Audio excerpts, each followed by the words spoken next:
manghuyab man ang tawo. Hello everyone, welcome once again to LV Amor Cares, and this is your friend Lou Amor.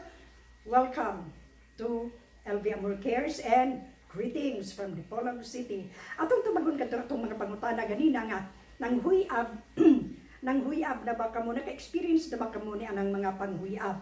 Nasayod ba kamo nga daghan kayo ang hinungdan nga nga ang tawo manghuyab? Gani bang yoning, unsa man na sa uban nga term na sa Bisaya, labi na diri sa Mindanao, kanang unsa man na nang huyab, no? Nang huyab. Lahi ko nang huyab. Nang huyab, no? Nang kanang manghuyab, no? So yoning kanang ana ba, meaning katulgon, no? So daghan kayo ang mga paagi, daghan kayo ang mga hinungdan ngano ang tawo manghuyab. Ari kita sa bata nga gamay, atong mahibaw-an nga kung manghuyab na gani ang bata, meaning katulgon siya. So all we have to do is ato siyang isayaw-sayaw, atong padidehon hangtod nga makatulog. Apan dili pud tanan nga kanaagi sa katulugon. Kitang mga dagko na maka-experience usab kita ni anang manghuyab kita. Bisan og dili igkalatulog, no? Bisan ko naa sa mga alas 9, alas 10, alas 11, manghuyab gayud. Nagyo panahon nga manghuyab kita. So usas mga hinungdan nga nung manghuyab ang tawo, mao ka nang gutom. Gigutom. Kung gutomon kita, manghuyab gyud ta ni ana, no doubt.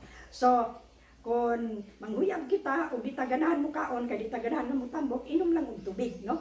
A glass or two. Maulian kita ni ana kun gutom lang ang atong gibati. Mo na nga nang huyab kita.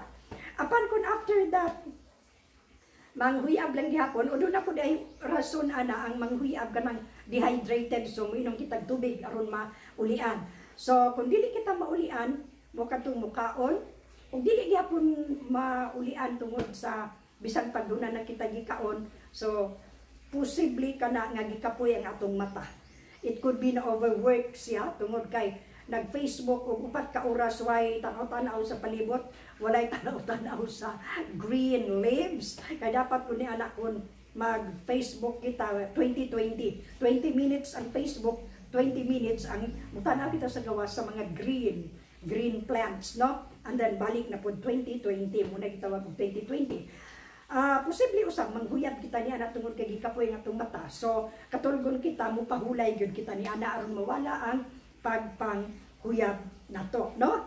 So aduna usay pagpanghuyab nga gikapoy lang nga gikan Galakaw pulo ka kilometros. Nya init pagyud kaayo munang pag-abot sa balay, gikapoy manghuyab usab. So ang atong buhaton ni ana mo pahulay, no? Or mo refresh kita, mo inom kita og kung gikan kita sa init, dili maayo nga mo inom kita og bugnaw kay maka subaw, no? Kana makasubaw. Dahil mo arat din tutunlan, dayon mo na din to, ngayon anak. So, mapas mo. So, after that, mo inom og tubig nga natural, butangan og asin gamay, mo manay ko sa kong mama, sa mga karaang tawo, butangig asin, no? Aron dili maglabad ang ulo. So, mingura ng modern medicine karon nga.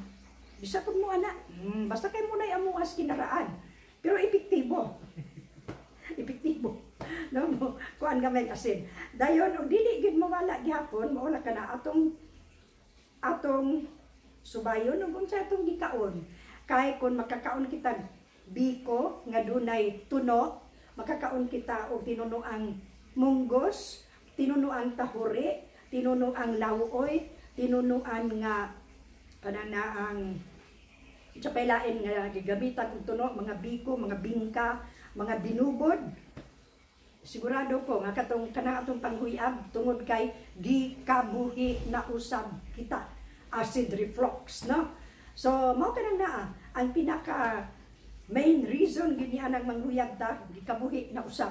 Wala mo ka experience ni ana, well appeal kana siya sa karakter sa kabuhi kanang manghuyab, no?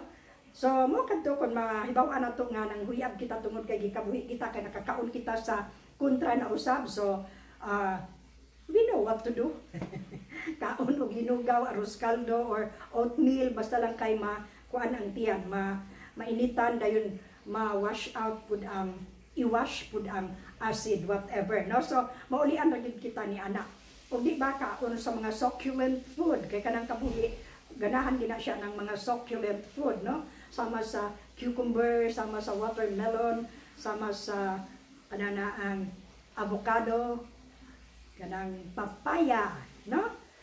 Apple, kanang pear, kanang labi na ng kaning banana kay alkaline kana. Makawala din siya sa kabuhi, no? Ayaw na butong overripe. Kana lang kalabangaan ba? Kalabangaan gani meaning dili kayo hinog, dili pod hilaw. Tunga-tunga lang, medyo lami na po siya kanon, no? Alkaline pa kana siya. Ayaw tong hinog na kaayo kay acidic na pod kadto siya, no? So, mao kana nalimtan na magpupunin ako doon ang kukoy amiga nga ganina nagsigat tubang na ko kuno unsa pud ka nga di pa man ron kalatulog. Siya di kabuhi man ko kay nagkakaon ko tinunuan nangka tinunuan nangka di ay. No, napay tinunuan nangka. Dami mo gud na siya kaayo, no? Pero motoy ko sa iyang kabuhi nga nang huyab siya. So akong gi-share kaninyo tungod kay adunay laing karakter kanang kabuhi manghuyab, no? Manghuyab kanang yoning. Oh, nang huyab or nang huyab, no? So mao kana siya ang mga pipila ka mga cause anang panghuyab. So akong balikon ang panghuyab either katulgon, so matulog gamay bisang mga 10 or 15 minutes mawala ka na siya kun katulugon ang hinungdan. And then kung kagutom mukaon usab aron mawala ng panghuyab. Or it could be dehydrated, so muinom og tubig aron mawala ang panghuyab.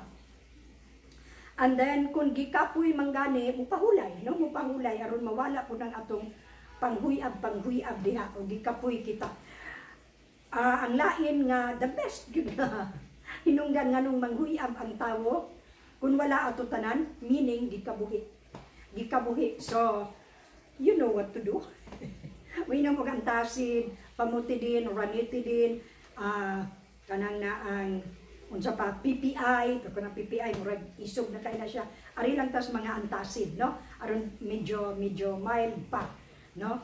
So ingon ana ang atong buhaton aron mawala atong panghuyab. Kay kalagmitan bitaw ngano po ka nang huyab gikabuhi man tingali ka. So ingon ana no or nakakaon kitag kasag, nakakaon og pasaya, nakakaon og aligi. Kailan mo aligi? Kanang tambok dito sa kasag nga yellow. Kusog gana siya makapakabuhi. Kusog gina makapakabuhi. Musaka ang pressure, kabuhion na dayon, no? So mao kana siya ang atong buhaton. Ato lang paminaon og naunsa guni akong panglawas. So ingon ana, kung nakahibalo kita sa ato gayon nga lawas sa atong balatian, dali ra gid kaayo kana siya sumpuon, dali ra na siya kaayo tambalan. So mula kitang atong sharing karon may tungod sa panghuyab. Unsa may i-title nako ani akong video karon? Any suggestion? Unsay akong i-caption, unsay i-title, no? Basta kay this is all about panghuyab. Panghuyab, yawning. Kana pang murag feeling drowsy. Feeling katulgon. Feeling ang basta kay mao kana siya. Lain nga karakter sa kabuhi kanang panghuyab. So, have a good and godly day everyone, and as usual, when the going gets rough and tough, don't forget, just look unto Jesus, the author and finisher of our faith, our cornerstone, our foundation, the Lord and Savior, Jesus Christ. No? So, hangtod sa sunod, salamat kaayo. Kung ganahan mo, you can click all the clickables, like, comment, any suggestion, or unsa inyong ika-comment, no? And then, subscribe. Salamat kayo. Oh, love you all guys. Hangtod sa sunod.